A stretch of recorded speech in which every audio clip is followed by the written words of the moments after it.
Le seul pays sur cette terre, il n'y a pas. Je défie celui-là qui peut amener un autre pays, qui a sur son drapeau, là, il a Muhammad Rasulullah. Et c'est le seul pays qui investit énormément dans ce côté, afin que les gens puissent comprendre leur religion. Le seul pays aujourd'hui qui prend plus d'étudiants sur le plan international pour leur enseigner le tawhid et la sunna, c'est encore l'Arabie Saoudite. Ça veut dire un pays qui t'aide à avoir la clé pour pouvoir rentrer dans ton paradis. C'est le seul pays. Mais cela ne suffit pas. Quand on parle de l'Arabie Saoudite, ils disent que nous sommes des Wahhabiens. Alhamdulillah, nous remercions Allah parce que de t'insulter Wahhabite, en fait, ce n'est pas une insulte. Celui à qui il veut le faire allusion en te dit que tu es un Wahhabien, la personne ne s'appelle pas Abdul Wahhab.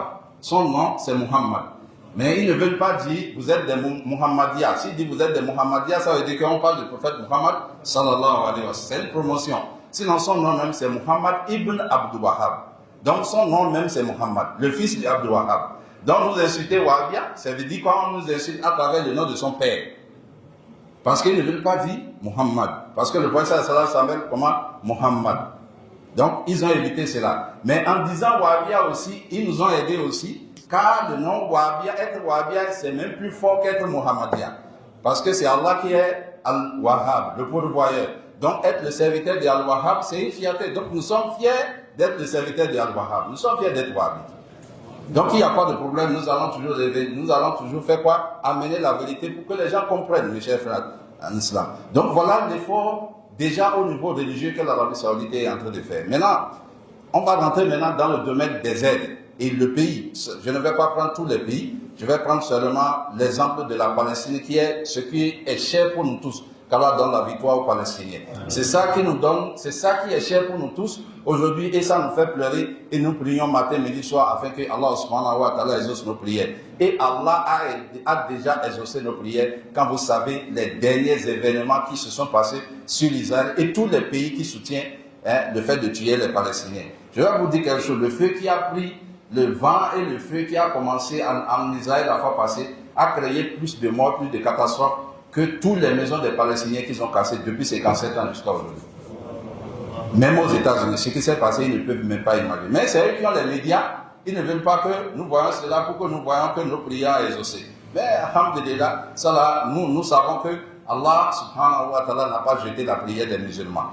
En plus de cela, la date du 28 mars 2024, quand les gens bavardaient beaucoup, il y a le ministère, le représentant du ministère des Affaires étrangères de l'Arabie Saoudite sur la chaîne Arabia, qui a donné quelques chiffres en disant ceci. L'aide que l'Arabie Saoudite a allouée à la Palestine jusqu'à nos jours s'élève à une somme de plus de 5 milliards de dollars.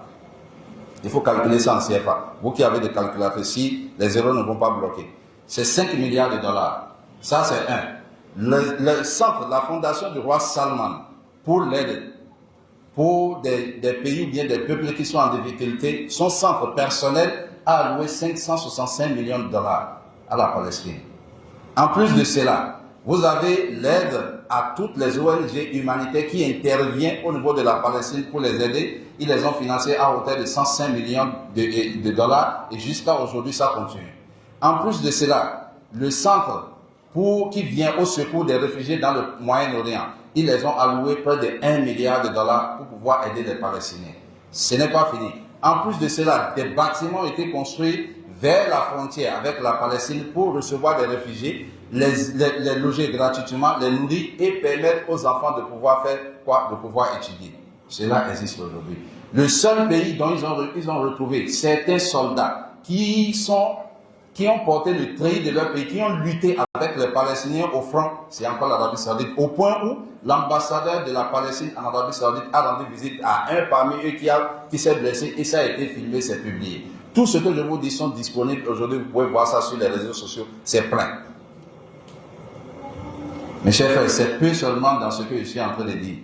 Quand les catastrophes les tremblements de terre est arrivé en Turquie, la Turquie a refusé même l'aide de la France et des États-Unis. Mais l'Arabie Saoudite a alloué des centaines d'avions, des centaines et des milliers de médecins, des voitures, des trucs, des sapeurs-pompiers. Tous ont débarqué en Turquie pour aller aider leurs frères de là-bas. Jusqu'à ce que le président Erdogan a fait une déclaration en disant il n'y a pas un seul pays qui nous est venu en aide dans les pays de difficulté plus que l'Arabie Saoudite. Mais Al Jazeera ne va jamais montrer cela. Leurs chaînes ne vont jamais montrer cela. Al Jazeera est la seule chaîne au monde qui donne micro aux terroristes alors qu'on est en train de les chercher. Donc c'est une preuve que c'est eux qui connaissent là où les terroristes restent, ce n'est pas l'Arabie Saoudite.